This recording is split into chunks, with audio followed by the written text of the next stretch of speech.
Most goodbyes, the avoidant receives fit, predictably, into their defensive narrative.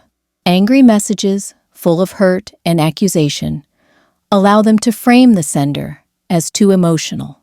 Desperate pleas for another chance confirm their belief that people cannot handle their patterns. Silent disappearances let them pretend nothing meaningful was lost. But there is one specific type of goodbye message that bypasses every defense the avoidant has constructed.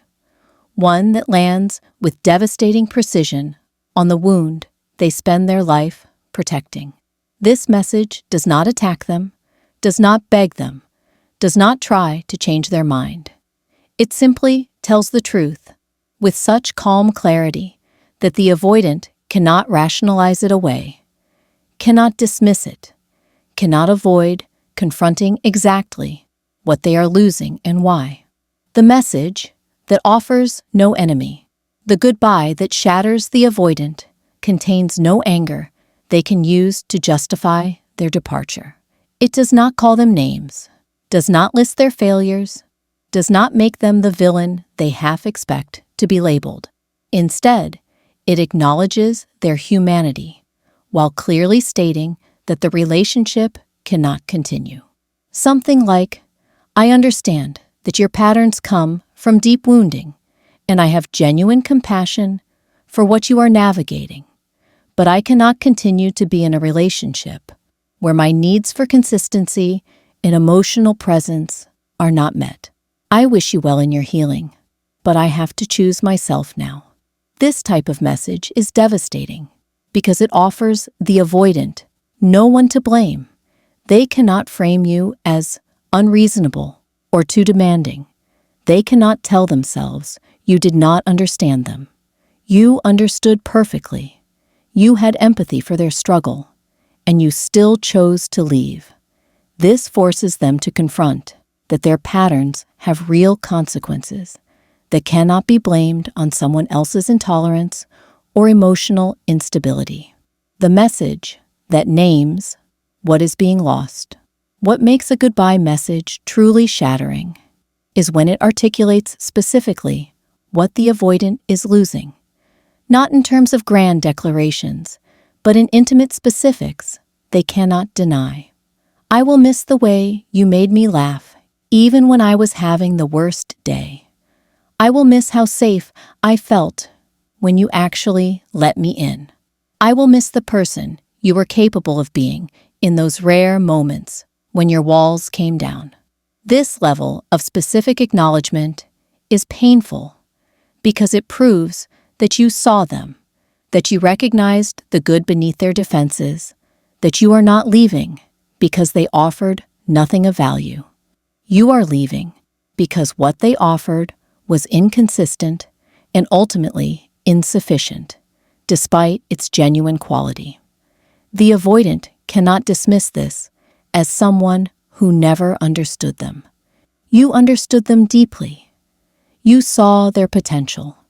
You appreciated what they could be when they allowed themselves to be vulnerable, and it still was not enough to make you stay. This recognition is crushing because it eliminates the comfort of believing people leave because they never really knew them. The message that releases them without bitterness. The most powerful element of the goodbye that shatters is the genuine release it offers. No resentment, no attempts to make them feel guilty, no parting shots designed to wound. Just honest acknowledgement that their path and your path can no longer align, and true acceptance of that reality. I am not angry at you for being who you are. I am simply choosing not to continue in a dynamic that requires me to abandon my own needs. I hope you find what you are looking for, and I genuinely mean that. This grace is devastating to the avoidant because they expect punishment for their patterns. They expect people to try to make them suffer for the pain they caused. But your refusal to engage in that dynamic, your ability to let go with dignity intact, demonstrates a level of emotional maturity that the avoidant recognizes they do not possess. It highlights the gap between who they are and who they could be with someone secure enough to handle their complexity.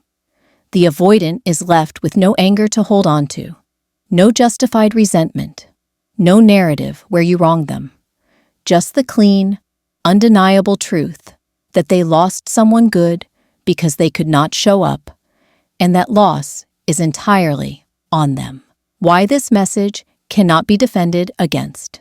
The avoidant can defend against anger, manipulation, and desperation. They have strategies for all of these responses, but they have no defense against someone who sees them clearly, cares about them genuinely, and still chooses to leave, because staying would require self-abandonment. This goodbye message shatters them, because it comes from a place of self-respect rather than woundedness, from clarity rather than confusion, from love for self rather than hatred for them. The avoidant cannot rewrite this narrative. They cannot make themselves the victim.